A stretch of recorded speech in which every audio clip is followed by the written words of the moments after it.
喂，哪位？啊，爸，是我。我这边已经准备的差不多了，应该能让您满意。他也笑了好久。对了，爸，刚才我清点了一下，发现漏发了5张请柬。有几个客人还好，都是熟人，您亲自打个电话过去解释一下也就过去了。但是另外还有2位，得正式的地方请柬过去。好的，这些都是小事情，可以处理。你要注意一下你自己。我希望今天晚上来的客人都能够度过一个终身难忘的夜晚。好的，爸。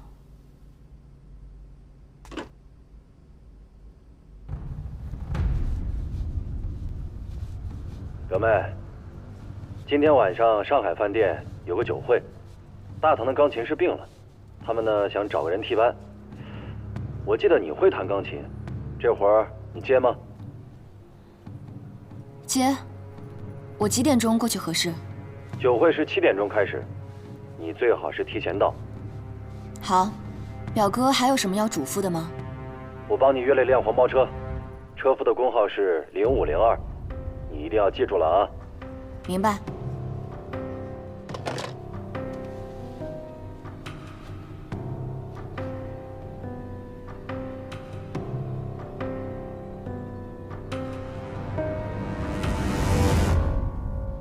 你走之前还有一件事情，我想跟你说一下，关于小申。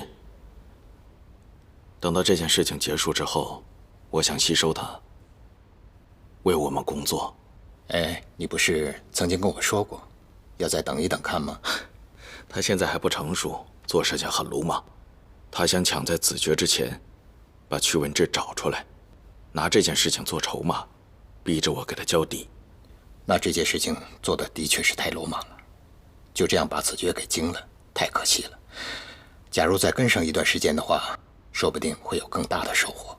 如果他经受不住这样的考验的话，他是没有资格加入我党的。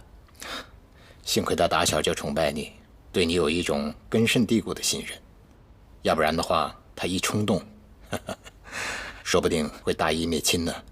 就是这儿啊，真热闹啊！你看，不错吧？挺好的。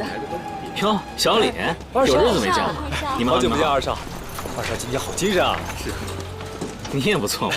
啊，咱们得好好喝一杯啊！是啊，是啊，必须得好好喝一杯，不醉不归。哎，不醉不归。对对对。第二天。哎，就是啊。说起来啊，咱们俩也好久没喝了啊。你上回还欠了好几瓶酒呢。领导好，这次一并补上。欢迎光临。你看什么呢，二少？啊，没看什么，我还以为是个熟人呢。总之，今天大家必须玩得开心，知道了吗？一定。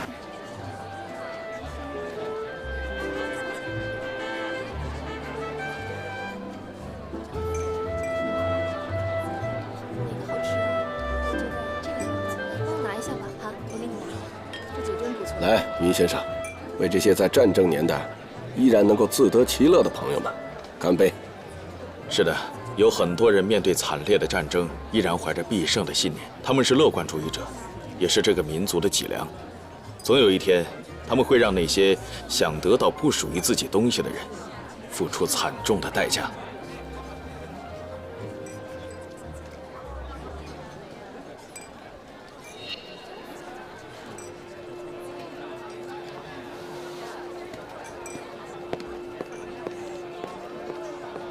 我们的内线刚刚告诉我，有人夹带了东西进来，一个是麻醉剂，这个倒不要紧，另一个有点麻烦，氰化钾。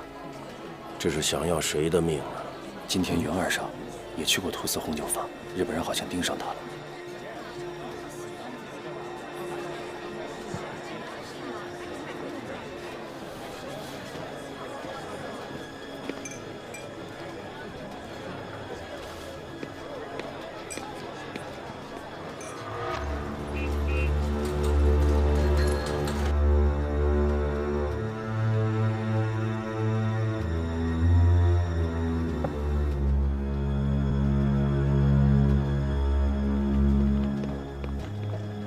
有人吗？打扫卫生了。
木之，我知道你喜欢抽雪茄，特意托朋友从古巴带回来的，上好的古巴雪茄，试一下。谢谢。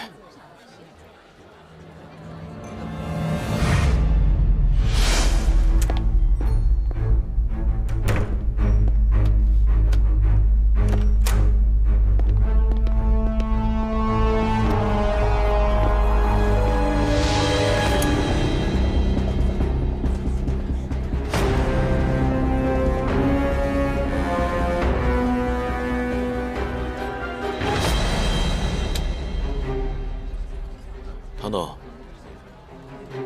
要不要尝一口？谢谢，我不抽雪茄。太可惜了，这么好的雪茄。这种来自古巴的雪茄。我今天突然觉得身体不舒服，我也不抽了。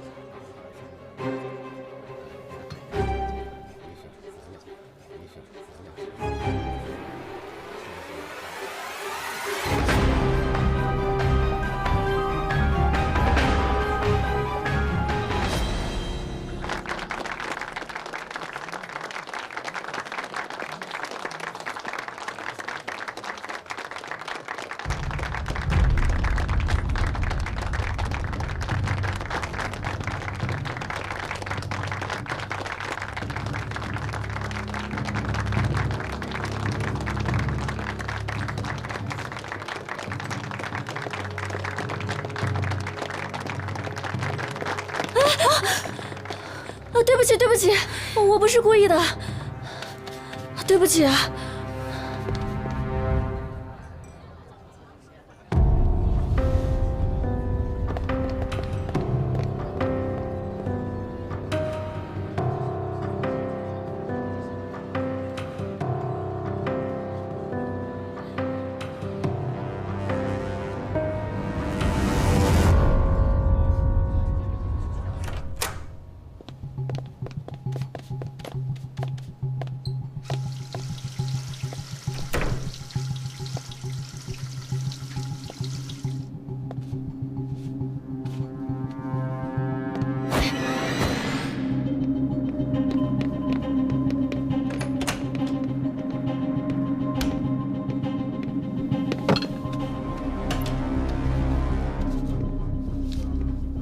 这是收了多少好处？钱是徐小姐给你的吧？是我给的。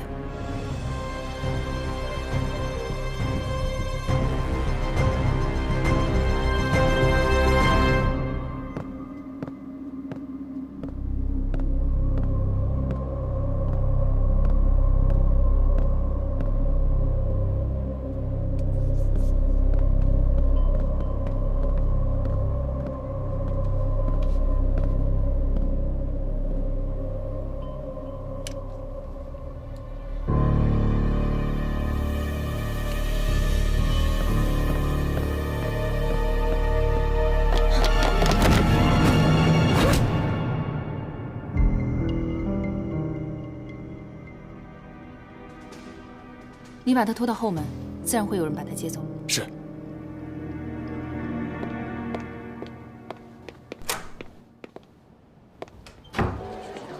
你住在上海是吧？对，我住在上海。那你一定很熟悉上海了。哦，我只熟悉我家附近那一片。木之，喝口水吧。好。对了，你今天说你身体不舒服，怎么搞的？啊，老问题，心脏。心脏不好，你得吃药，吃了吗？药带了，倒是忘了。我说下一次，要是再遇到类似的情况，你可得记着提醒我。你这么说，我这杯水倒是倒对了啊！谢谢。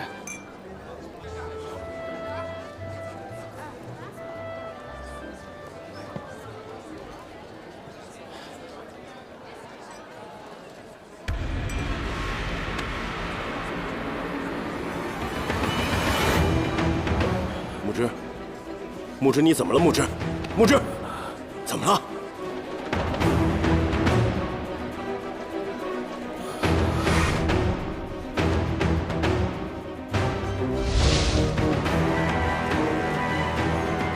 木之，木之，于先生，木之，你怎么了？于先生，木之，你怎么了？于先生，于先生，你还好吗？于先生，木之，你怎么样了？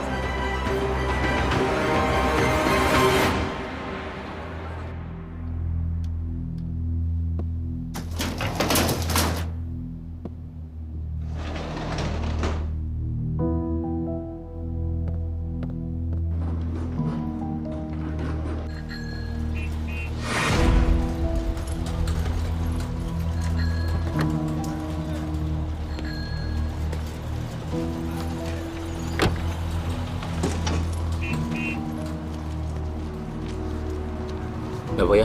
哎，好嘞。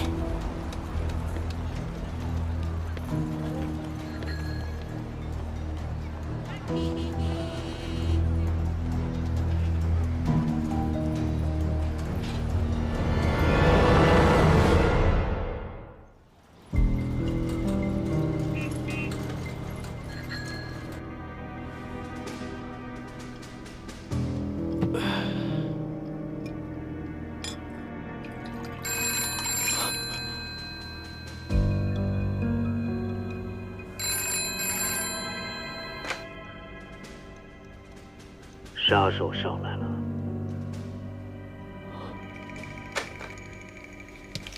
鞠先生，放心吧，我们出去看看。啊！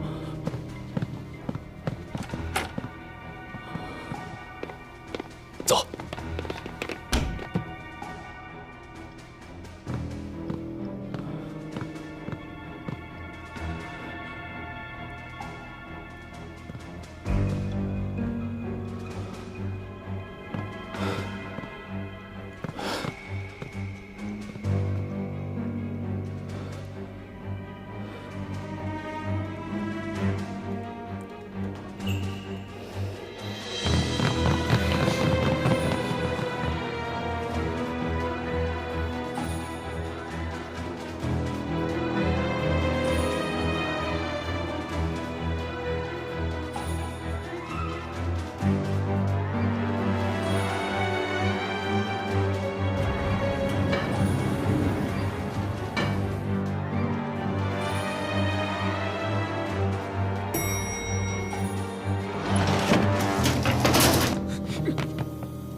别开枪！别开枪！别开枪！出来！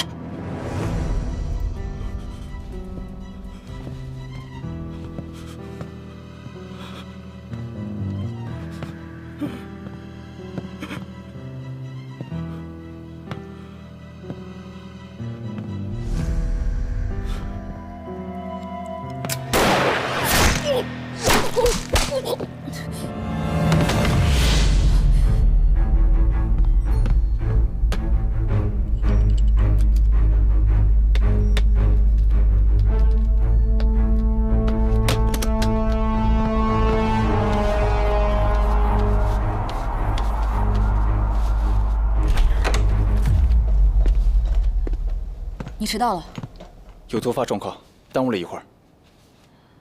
人都死了，没有必要带出去了。你撤吧。是。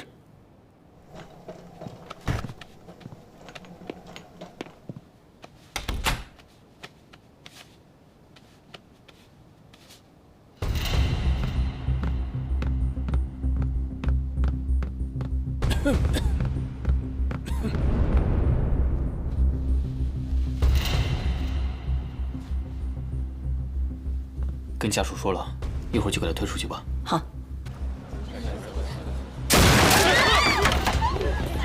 怎么回事？死人了！天哪！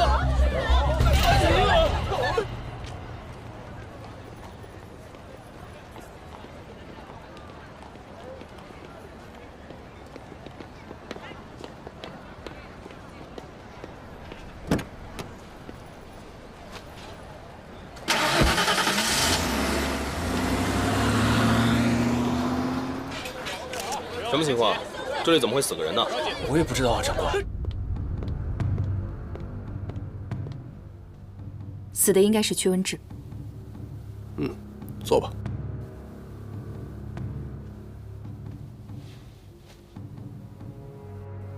东西拿到了，他是死是活，无所谓了。田中君，今晚真的是太痛快了，您把他的每一步都算到了，真的是太厉害了。你确定云鸿生真的被你控制了？我确定，麻醉剂是我亲自注射的，他不到2秒就晕过去了。怎么了，田中君？有什么问题吗？想不到一个暗中调查我这么久的，却一直没有被我发觉的人，就这么轻易的死了。我们并不知道他调查了您多久，可能只是刚刚开始，而且您的计划环环相扣，根本没有破绽，他不可能看破。不，云木之知道的应该不少。我总觉得这件事情还没有完。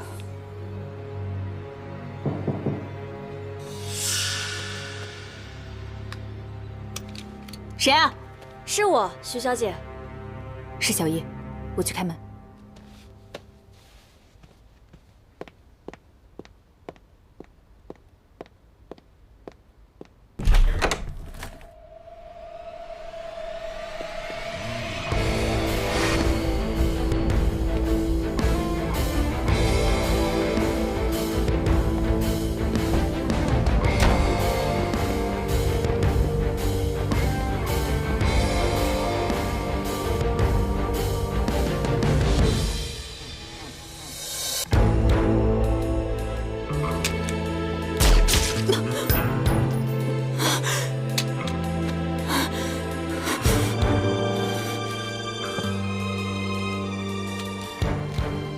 看来我没有猜错，云木之果然没那么容易死。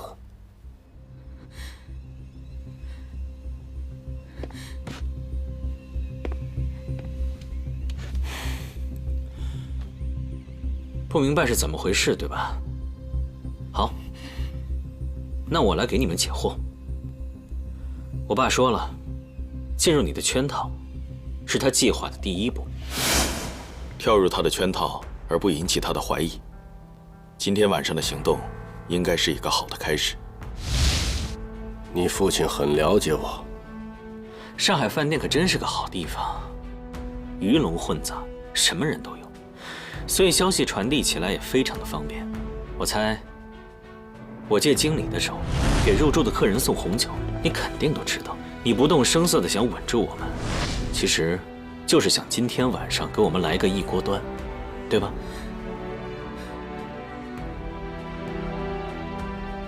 你让人夹带了氰化钾，你也没想瞒住谁，虚实之中让人摸不清方向，这招的确是高明。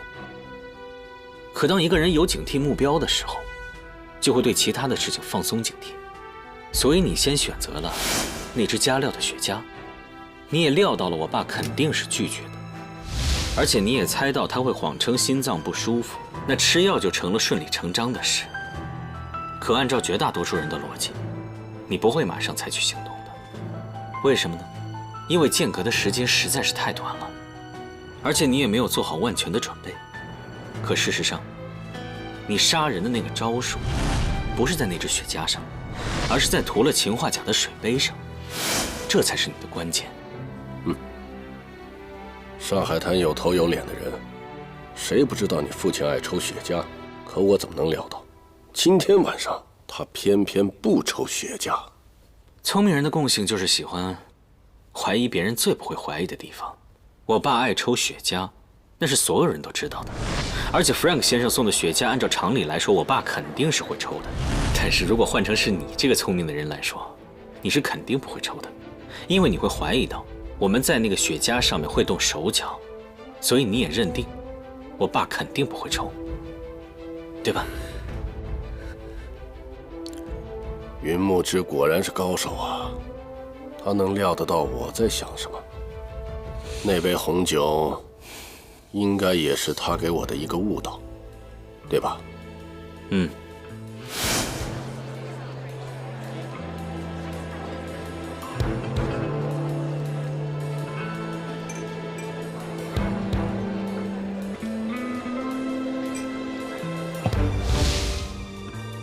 他让我误以为你们在想办法对付我，所以我思考的方向被引导偏了。在那之后，我确实一直在想，接下来你们会用什么办法来对付我，却忽视了你们其实在将计就计。当然，你把麻醉剂调包了。唉，如果做得太假，就不太好收场了。你没有看见我这两个好搭档吗？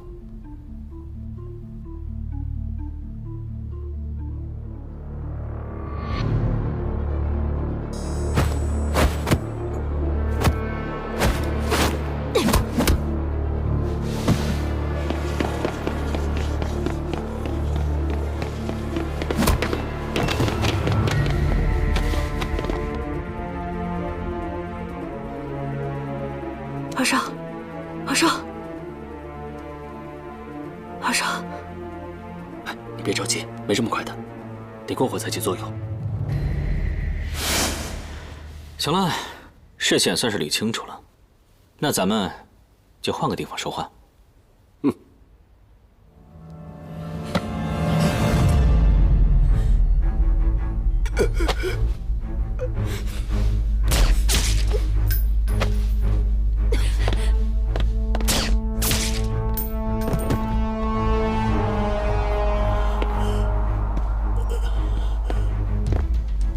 没力气了是吧？茶好喝吗？他居然也算到了。那当然。你亲眼看见我爸喝下了那杯水，然后徐小姐顺利地赶过去跟你会合，你心里一直不踏实，你反复地想到底是哪里出了问题，于是你的警惕性就松了下来。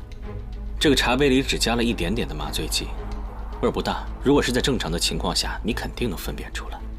可是你的心思完全就不在这上面，而徐小姐呢，又沉浸在刚刚除掉了一个强劲的对手，所以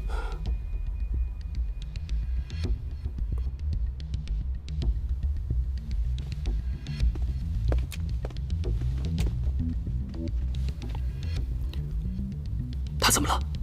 从我们进来的那一刻起，他就已经知道今天晚上逃不掉了，所以他不想活着被我们抓到。看来我没有猜错，云木之果然没那么容易死。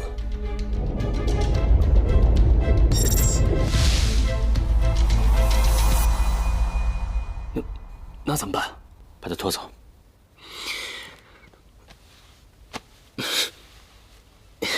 哎，等等。啊。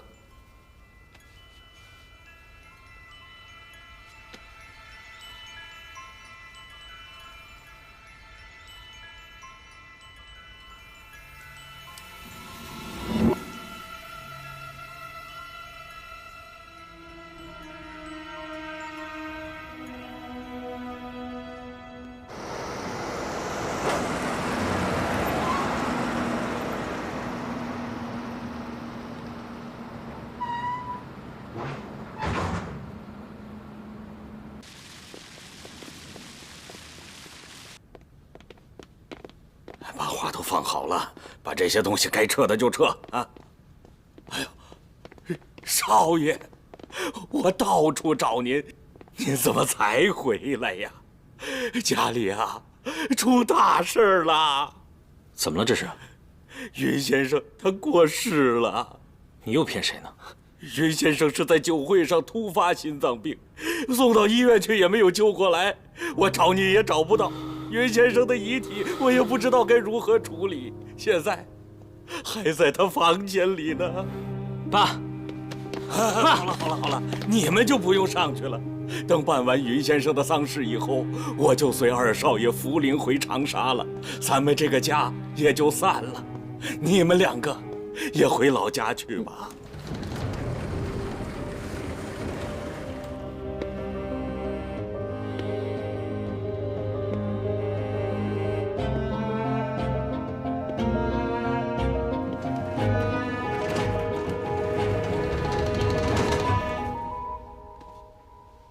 搞清楚了吗？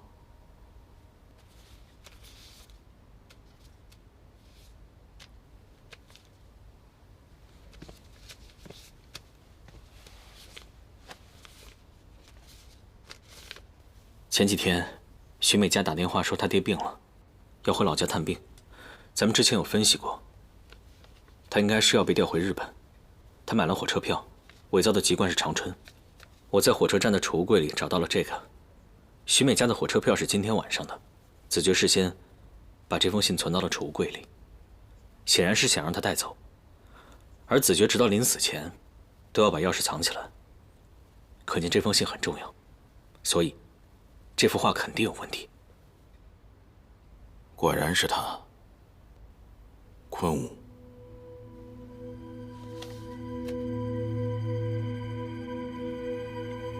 昆武。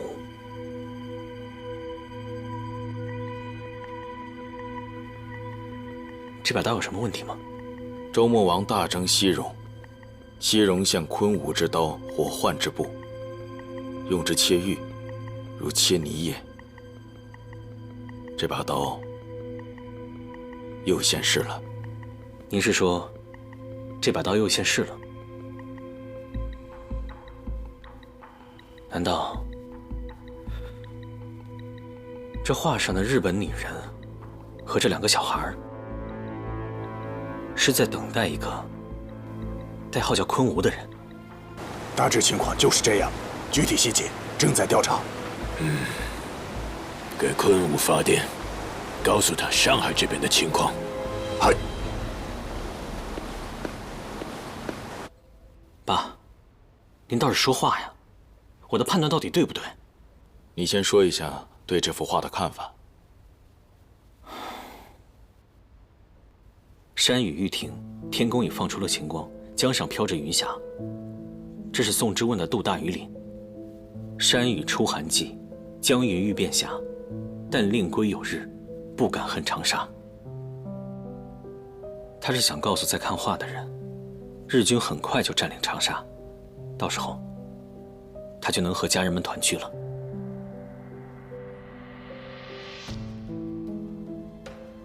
画画的人在长沙？我现在可以告诉你，子爵要见的人叫屈文志，第9战区高级作战参议。第9战区？他是从长沙叛逃过来的。爸，按照他的级别，第9战区的兵力排布、防御作战计划，他全都知道。如果他落在日本人的手里，爸，你为什么不早点告诉我？要是早知道那个人是叛徒的话，我在火车站就把他给弄死了。这个消息今天上午我刚刚知道，没来得及告诉你，你就捅出了篓子。那为什么中午的时候你不告诉我？我在上海饭店找到屈文志以后，我就应该立马把他除掉。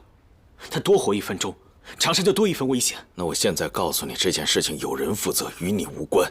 我只想知道，我做的事情是不是正确的？当然是正确的。那你就应该告诉我真相。真相是，法兰西银行行长云木之今天晚上突发心脏病去世了。等到过几天，你扶灵回乡。从此以后，我和法兰西银行和弗兰克再没有关系。等事态平息了，我们可以再回来。到那时候，我会给你一个完美的答案。也许你会有机会和我并肩作战。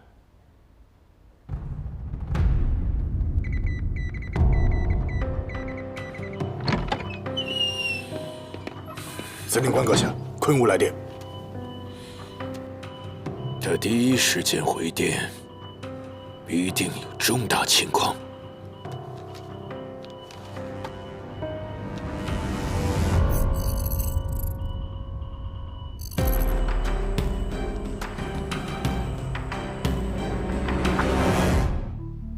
多年的谍报工作，让云木之培养出了一种对危险敌人的敏锐嗅觉。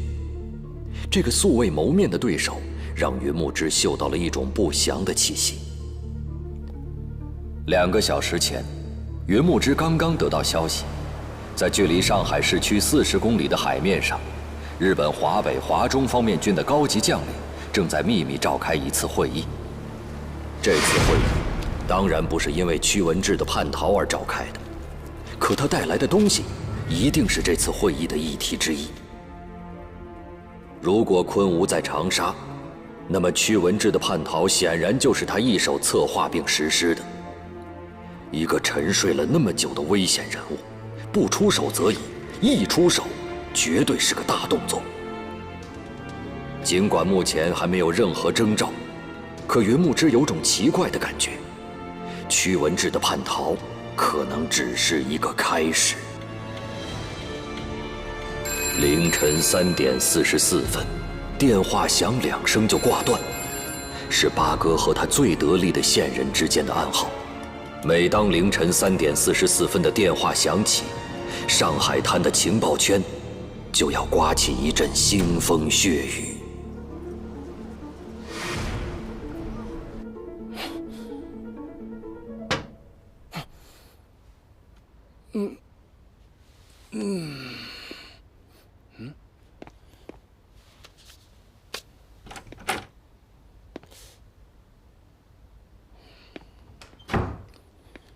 登广告就登广告，装神弄鬼的做什么？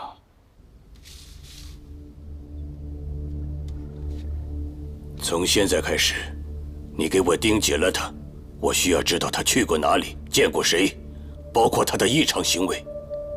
嘿。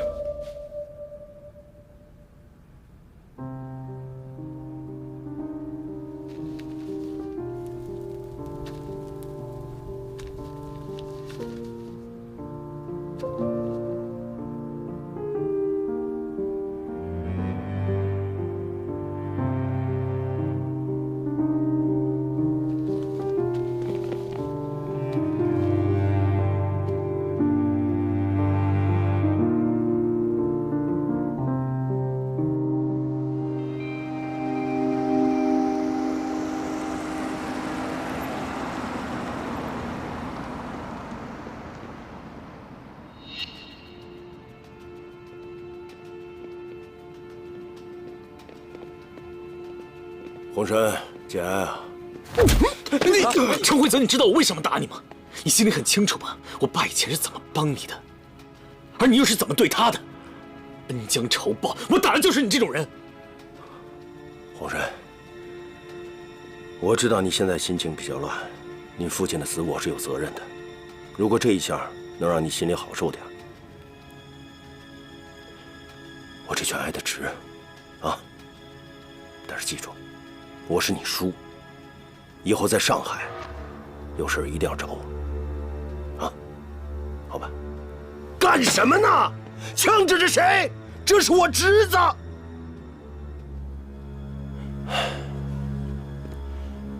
简爱，走。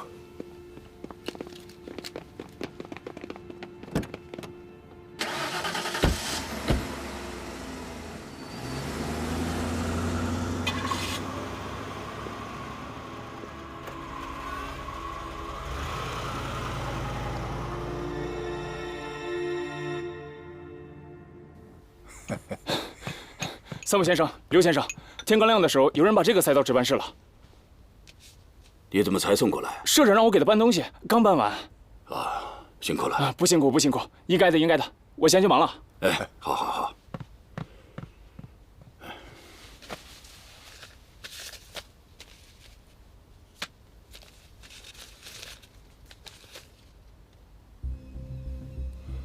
什么乱七八糟的？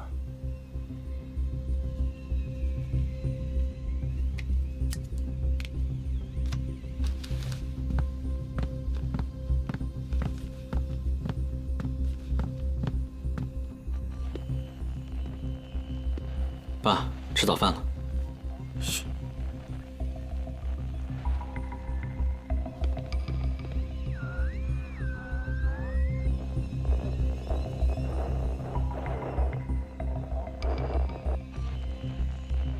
这里是东亚广播电台，现在播放伤情现货。福茂商行新到雪花膏和玻璃丝袜，物美价廉，欢迎选购。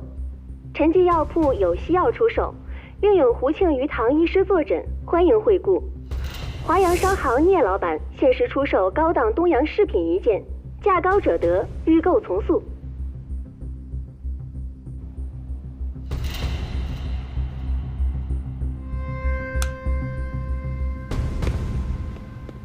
爸，这条广告有什么问题吗？没什么问题，你先出去吧。你认识这个华阳商行的聂老板？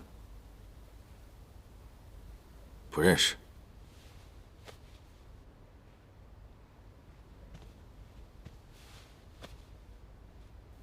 难道这些广告是在卖情报？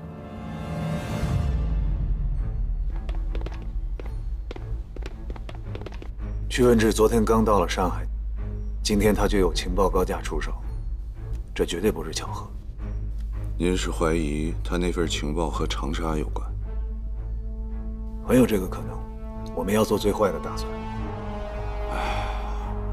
委员长已经决定放弃长沙了，可就算是这样，长沙的机密情报也不能泄露出去。如果要是泄露出去的话，那委员长不得气死？到时候咱们站。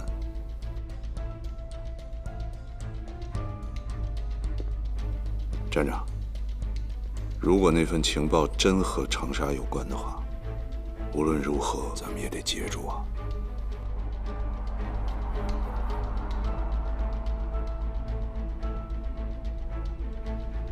你去联系文一鸣，上海那边我来协调。是。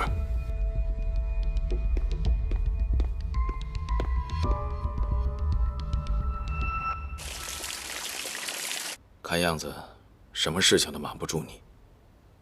实话跟你说吧，东亚电台就是情报买卖的一个平台，这上面的商行其实就是各个山头的情报机构，这里面有美国人、苏联人、英国人、法国人、日本人，甚至还有中统、军统、共产党。在上海滩的情报机构已经形成了一个默契。那怎么买？直接去相对应的情报机构？你还记得我跟你说过一个人吗？八哥。我记得。您说他是上海最神秘的情报贩子，不出手则已，一出手都是重量级的情报。难不成这个聂老板就是八哥？对，他不会轻易出手。如果他出手的话，会把消息发布在东亚广播上面，想买情报的人就会在10点的沪深广播投标竞价，他会在其中选择一个买家，单独跟他们联系。但是迄今为止，没有人见过他。有点意思。那爸，今天上午这个重量级的情报跟什么有关呢？昨天发生的事情，难道你忘记了？屈文志叛逃到了上海，难不成这份情报跟长沙有关？你亲自去一趟东亚广播电台，搞清楚这条广告是怎么登出来的。还有，凡是接触过这条广告的人，通通给我抓起来。给76号打电话，让他们把之前跟八哥交易过的人找出来，我亲自审。嘿，不行，我现在得立马去一趟东亚广播电台。我能想得到的，日本人未必就想不到。等等，做事情不能冲动，一定要谨慎，要小心。无论发生了什么情况，第一时间向我汇报。爸，我知道了，你放心。